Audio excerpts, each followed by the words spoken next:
feelings, nothing more than feelings.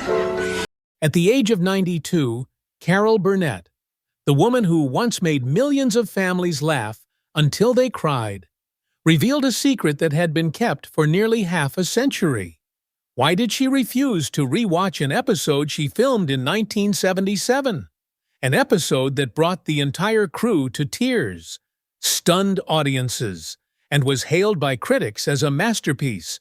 But for Carol, it was too painful, too close to her heart. Do you know the reason behind it? Stay with me, because this story is not just about an episode. It's about an extraordinary life, full of resilience, heartbreak, and profound love. Let's go back to Carol Burnett's early days. Dear friends, born on April 26, 1933, in San Antonio, Texas, Carol didn't grow up in the glow of stardom. Picture a little girl living in a home where love was replaced by bottles of liquor. Her parents, both alcoholics, were unable to care for her. Her father, a movie theater employee, couldn't hold a job for long due to his addiction.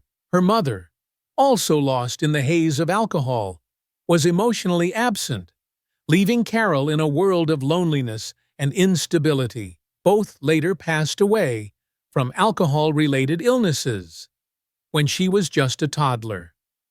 Carol already knew what it felt like to be abandoned. Can you imagine the solitude of a child when the people who were supposed to love her most chose a bottle over bedtime stories? But in that darkness, a ray of light appeared. Carol's grandmother, Mabel White, opened her arms and took her in. In 1940, when Carol was 7, they left Texas for Hollywood. But no red carpets or stage lights awaited them. They lived cramped in a small, run-down room in a boarding house filled with broken souls, addicts, the mentally ill, and those barely surviving on welfare. With just $20 a week, Carol and her grandmother scraped by, barely able to afford food, let alone dreams. But Mabel gave Carol the most precious gift: unconditional love. Do you remember a loved one who became your anchor in tough times? For Carol, it was Mabel who gave her a home, however poor, and the belief that she was worthy of love. In that cramped room, Carol found ways to escape reality.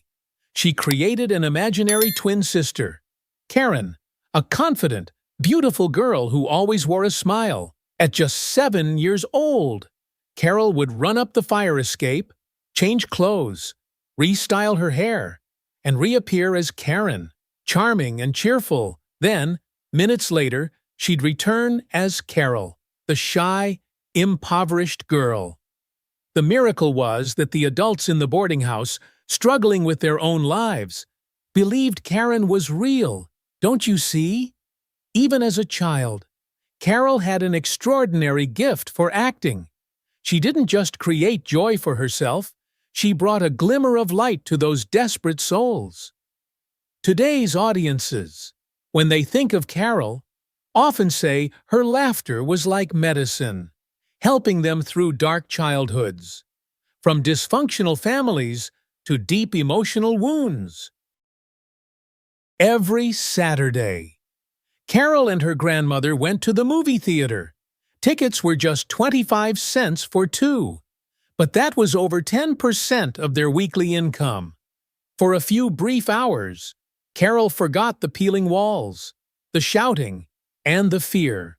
On the screen, life sparkled, stars danced, fell in love, and everything was orderly and beautiful. But when the lights came up, reality returned. They couldn't afford toilet paper, so they secretly took some from the theater's restroom, not out of shame, but out of desperation. Have you ever thought about what it's like for a 7-year-old to understand the longing for a better life? Those moments in the theater weren't just entertainment. They were an escape, a dream that one day she could step into that glittering world. One day, In the theater, Carol heard Johnny Weissmuller's Tarzan yell echo through the room. It was like a lightning bolt striking her soul.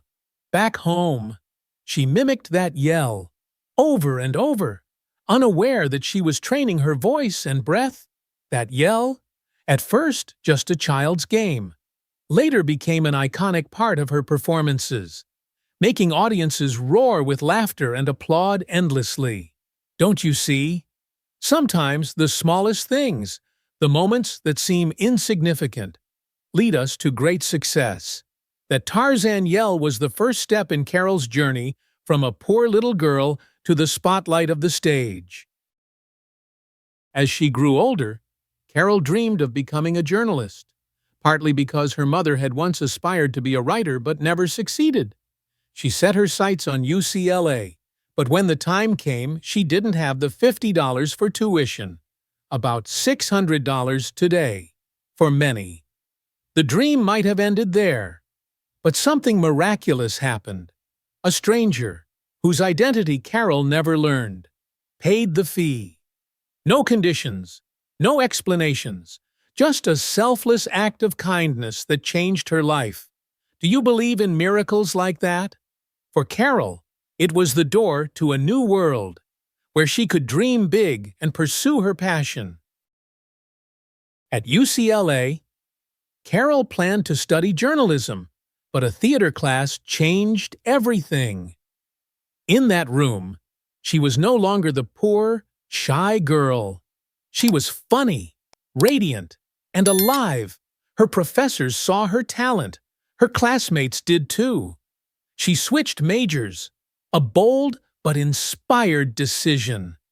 Do you remember a moment in your life when you dared to step out of your comfort zone to chase what you loved? For Carol, it was the moment she realized the stage, laughter, and lights were where she belonged.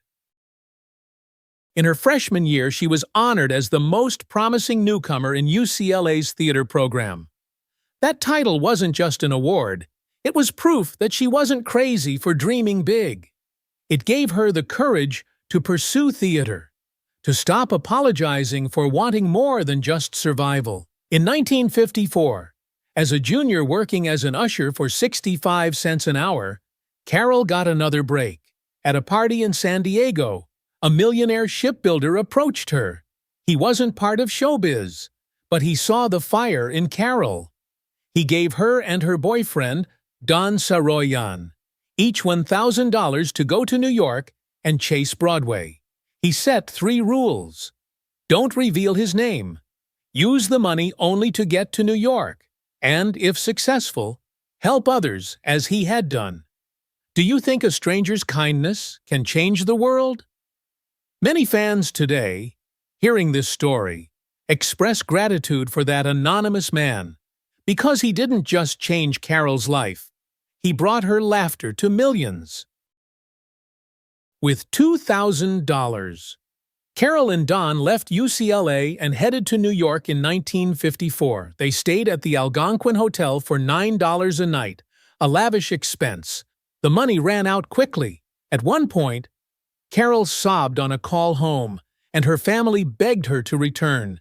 She felt torn. Give up or keep going. But then, a hurricane named Carol was reported on the radio, heading toward the coast. She took it as a sign from the universe and decided to stay. Have you ever felt a small moment, like a sign, give you the strength to carry on? For Carol, it was the moment she chose to believe in herself. She found a place at the Rehearsal Club, a boarding house for young women pursuing the arts. For $18 a week, she got a bed in a room shared with 4 other actresses. There was 1 bathroom and 1 closet. But, to Carol, it was paradise compared to the sofa she'd slept on at home. The place buzzed with energy, girls rehearsing lines, singing, running around with curlers in their hair to make ends meet. Carol worked as a coat check girl at night and auditioned by day. Do you remember those tough days, working tirelessly to keep a dream alive? In 1955, Carol and the girls at the Rehearsal Club staged a showcase called Rehearsal Club Review, inviting producers and agents. Big names like Marlene Dietrich attended. That night, doors began to open. Carol's first break came from a comedic song about John Foster Dulles, the stern U.S. Secretary of State. The song was silly, but Carol performed it with such charm and talent that the audience went wild. She was invited to appear on The Jack Paar Show, then The Ed Sullivan Show. On January 6, 1957, she stepped onto Ed Sullivan's stage, knees shaking, but by the end, the audience was roaring with laughter and applause. Can you imagine that feeling?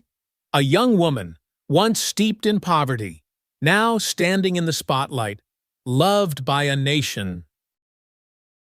In 1959, everything changed when Carol landed the lead in Once Upon a Mattress, a Broadway musical. She played Princess Winifred, a clumsy girl unlike any fairy tale princess. The show became a sensation, earning her a first Tony nomination, just 5 years after The Mysterious Loan. Carol and Don repaid the $2,000 to the millionaire. He never responded, keeping his promise of anonymity. Once Upon a Mattress wasn't expected to be a hit, but Carol made it shine. When she left the cast in 1960, the show collapsed after just 8 performances. Don't you see? Carol wasn't just an actress, she was the soul of the stage.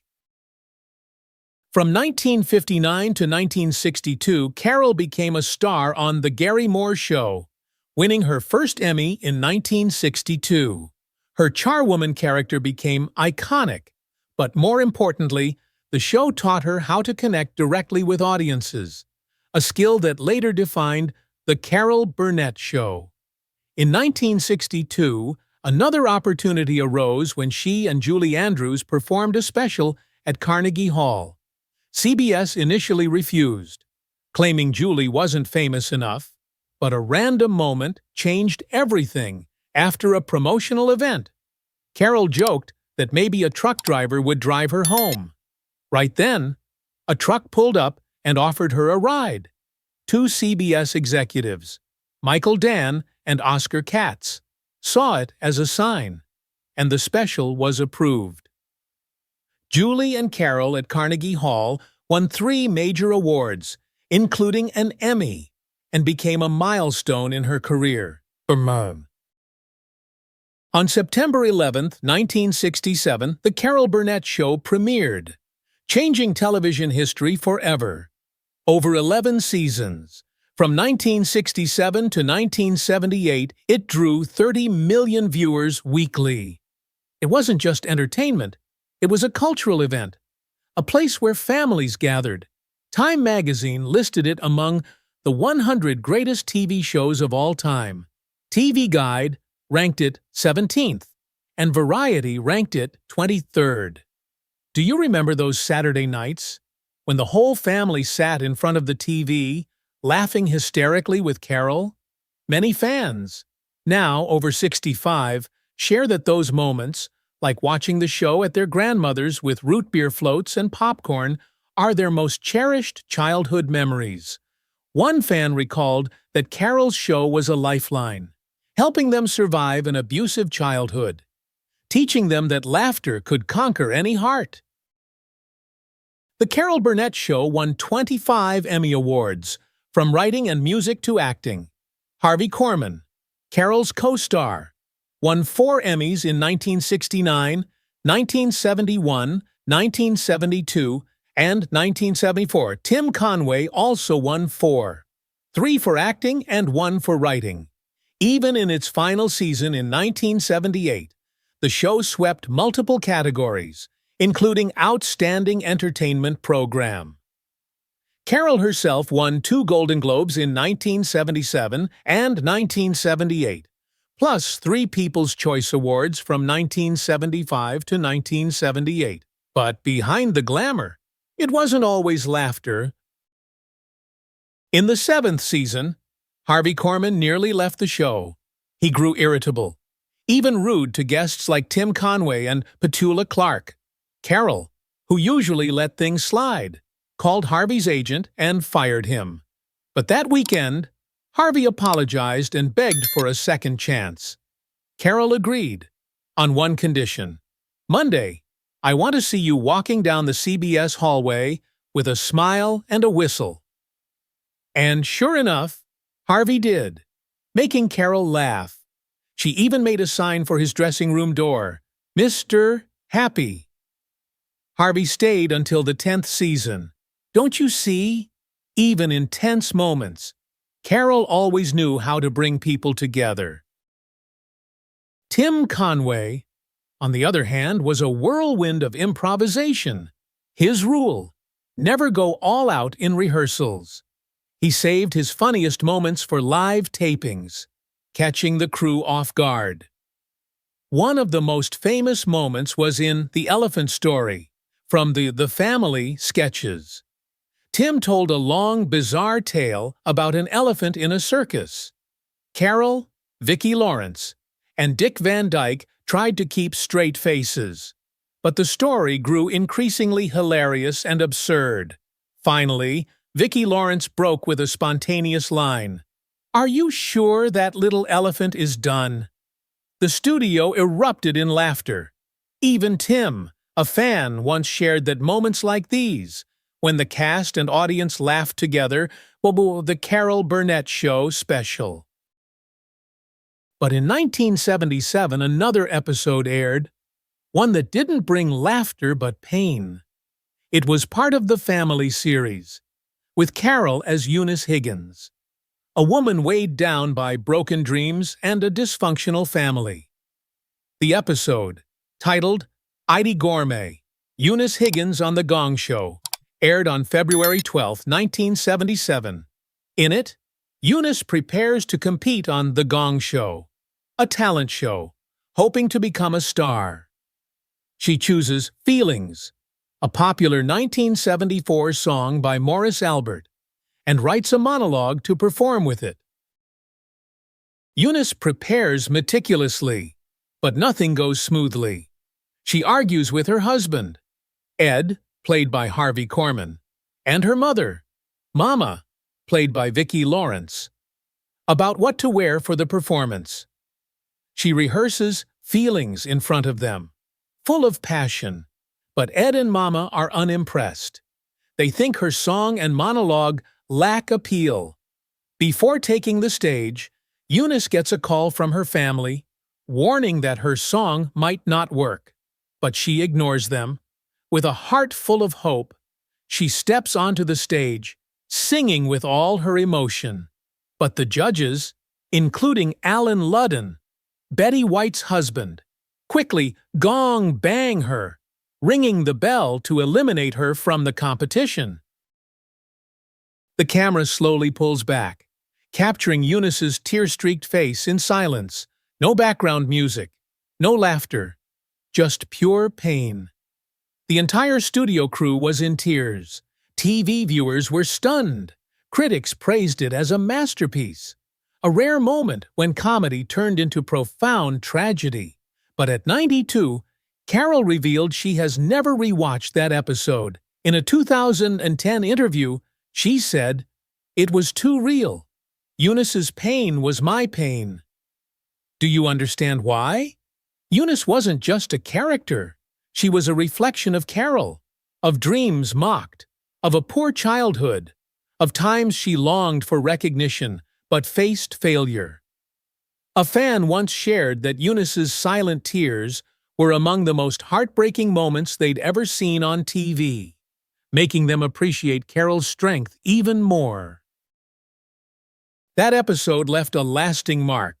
It inspired a 1982 TV movie called Eunice and a sitcom, Mama's Family. However, Carol later left the sitcom, unhappy with its direction. In a Harper's Bazaar interview, she said she was proud of the episode but felt it didn't fit the Carol Burnett Show's spirit. "We were there to help the audience forget their troubles. not remind them. She said, "Don't you see? Carol always put her audience first, wanting to bring joy, even when her own heart was breaking." Behind the stage's glamour, Carol's life was filled with personal tragedies. She married Don Saroyan in 1955, when both were young and dreaming of Broadway. They met at UCLA in 1952, but their marriage couldn't withstand the strain. Carol's career soared, while Don sank into depression and alcoholism. They separated at Christmas 1959 and divorced in 1962. Don passed away in 1990 at 62, never achieving his stage dreams. Have you ever thought how differences in success can tear apart those who once loved each other deeply? For Carol, it was a painful lesson. In 1963, Carol married Joe Hamilton, a renowned TV producer who worked on her Carnegie Hall special.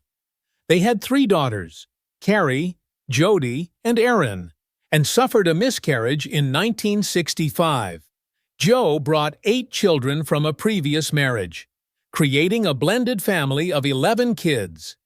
Joe won 5 Emmys producing The Carol Burnett Show, but their family life wasn't perfect. In 1976, a National Enquirer article falsely claimed Carol was drunk at a restaurant near Henry Kissinger. The story hurt her deeply, not just because it was untrue, but because she'd spent years speaking out against alcoholism. She sued the tabloid for $1.6 million. The 5-year lawsuit exposed the irresponsibility of tabloid journalism. A paid witness confirmed Carol wasn't drunk, but the paper published anyway. She won the case, but after appeals, received only about $200,000. For Carol, it wasn't about money. It was about reclaiming her honor. The lawsuit changed how tabloids operated forever. But Carol's greatest challenge wasn't in court. It was at home. Her eldest daughter, Carrie, fell into addiction at 13, using cocaine, marijuana, mushrooms, and sedatives. From 1976 to 1979, Carol watched her daughter drift away. She sent Carrie to multiple rehab centers, but at one point, Carrie ran away from a facility in Texas. Carol once said, "You have to love your child enough to let them hate you." It was her toughest decision, being firm to save her daughter. Eventually, Carrie got sober at 17, became an actress, and co-wrote a play with her mother. Hollywood Arms, based on Carol's life. They grew closer than ever, but tragedy struck again. In 2002, Carrie died of lung cancer that spread to her brain. At 38, Carol was shattered but completed. Hollywood Arms, saying it was what she owed her daughter. Many fans expressed deep empathy, sharing their own losses. Like children struggling with addiction or illness, one wrote, "I have a child battling mental health and addiction. I feel Carol's pain." Carol's marriage to Joe Hamilton ended in 1984, amid career pressures and family tragedies. They sent their younger daughters, Jody and Erin, to live in Hawaii to shield them from their parents' breakup. Joe died of cancer in 1991, but remained close to the family. In 2001, Carol found love again with Brian Miller, a musician 23 years her junior. They married when Carol was 68. Just 2 months later, Carrie passed away.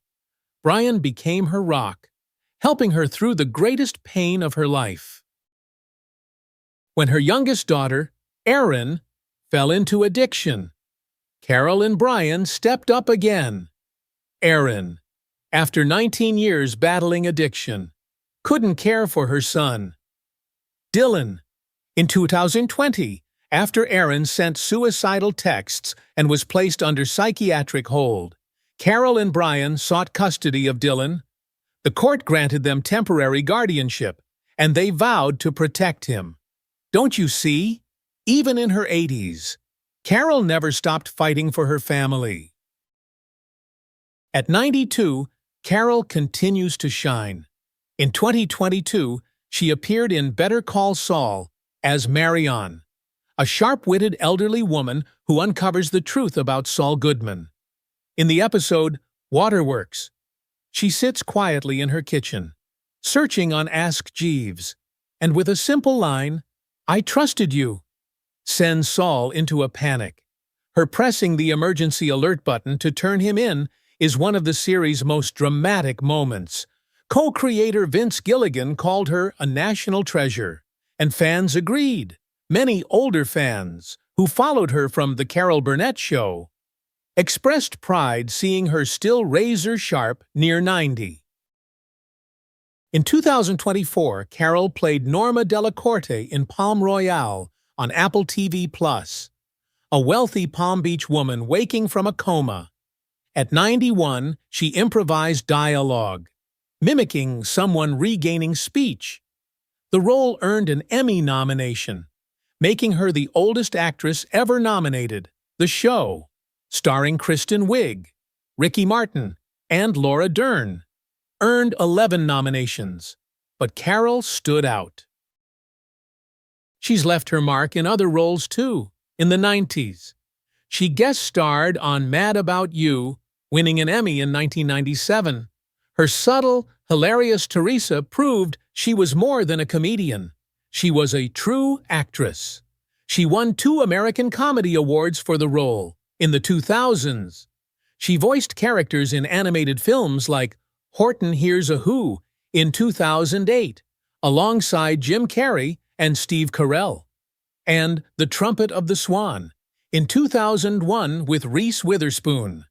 These roles introduced her to younger generations, kids who never saw The Carol Burnett Show but loved her warm, captivating voice. In the late 1990s, Carol returned to Broadway in Putting It Together, a Stephen Sondheim musical, premiering November 21, 1999, at the Ethel Barrymore Theatre. It ran for 101 performances and 22 previews. Carol played the wife, alongside stars like George Hearn and John Barrowman. Despite 30 years away from Broadway, she captivated audiences. Once, when her dress slipped mid-performance, she turned the mishap into a joke, leaving the crowd in stitches. Critics, though mixed on the show, praised Carol's charisma and handling of Sondheim's complex music.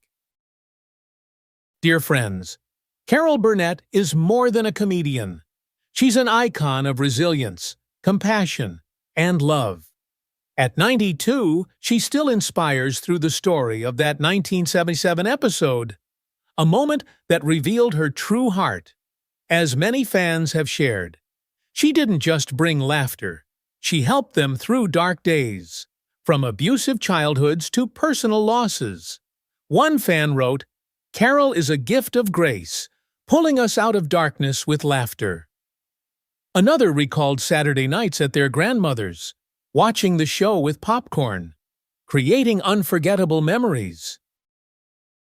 The episode, 80 Gourmet, Eunice Higgins on the Gong Show, is a testament to Carol's talent, but also a reminder of the scars she carries. Don't you see? Sometimes, the deepest pain creates the most enduring art. Carol turned her wounds into art, into laughter, and into inspiration for millions. Thank you for listening to this long story. If you've ever laughed with The Carol Burnett Show, ever loved Carol's smile, please share your thoughts in the comments. What's your favorite moment of hers? Is it the Tarzan yell, the Gone with the Wind spoof, or Eunice's silent tears? Let me know. Don't forget to like and subscribe for more inspiring stories about those who've shaped history. See you in the next video. Wishing you a meaningful and joyful day.